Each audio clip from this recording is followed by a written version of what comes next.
رسول اللہ صلی اللہ علیہ وآلہ وسلم کے صحابہ نے جب آپ صلی اللہ علیہ وسلم کی بیعت کی تھی تو وہاں بیعت کس بات پہ کی تھی؟ بایعنا رسول اللہ صلی اللہ علیہ وسلم علی السمع والطاعہ، اللہ کے رسول ہم بیعت کرتے ہیں، ساری زندگی بات سنیں گے بھی غور سے اور مانیں گے بھی، فی عسرنا و یسرنا، ہمارے لیے تنگی ہو یا آسانی ہو ہم کبھی حکم عدولی نہیں کریں گے، فی منشطنا و مکارہنا، ہماری خوشی کی بات ہو یا ہماری ناراضگی کی بات ہو، وَأَلَّا نُنَازِعَ الْأَمْرَ أَهْلَهُ، ہم کبھی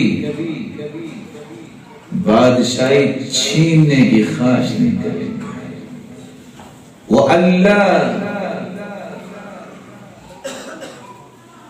نَخَافُ فِي اللَّهِ لَوْمَةَ لَائِمٍ وَأَن نَّقُولَ بِالْعَدْلِ أَيْنَمَا كُنَّا، ہم بیعت کرتے ہیں آپ کے ہاتھ پہ ہاتھ رکھ کے جب تک زندہ رہے عدل کی بات کریں گے، کبھی کسی ملامت کرنے والے کی ملامت سے خوف زدہ نہیں ہوگا۔ تو بیعت کا حصہ، یہ تو بیعت کا حصہ ہے میرے پیارے بھائیوں۔ صحابہ کی بیعت یہ تھی کہ ہم کبھی بھی انصاف کو نہیں چھوڑیں گے، اس لیے رسول اللہ صلی اللہ علیہ وسلم نے فرمایا سبعۃ یظلهم اللہ فی ظلہ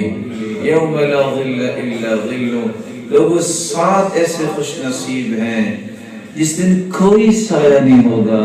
اللہ ان 7 خوش نصیبوں کو اپنے عرش کا سایہ نصیب فرمائیں گے۔ ان میں سے ایک وہ ہے الامام العادل، عدل کرنے والا بادشاہ، والشاب نشأ فی عبادت اللہ عز وجل، ایسا نوجوان جس نے جوانی اللہ کی عبادت میں لگا دی، ورجلان تحابا فی اللہ اجتمعا علیہ وتفرقا علیہ، 2 دوست بنتے ہیں آپس میں دوست تو اللہ کی رضا کے لیے،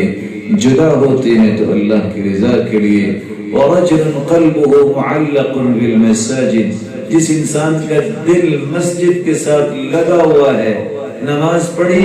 گھر آیا انتظار کرتا ہے کب اذان ہو دوبارہ مسجد جاؤں۔ مجھے ایک بات یاد آ گئی ہے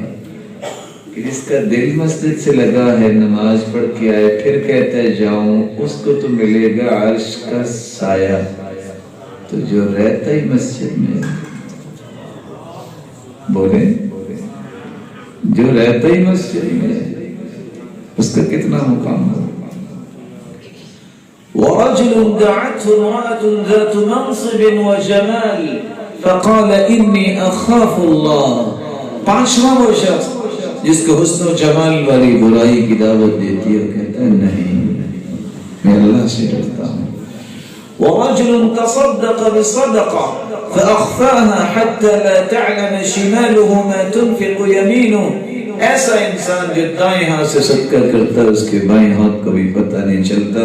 وَرَجُلٌ ذَكَّرَ اللَّهَ خَالِيًا فَفَاضَتْ عَيْنَاهُ،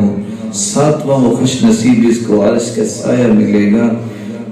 جو اکیلا بیٹھ کے اللہ کو یاد کرتا ہے اور اس کی آنکھوں سے رمجم جاری ہو جاتی ہے، آنسو نکلتی ہے۔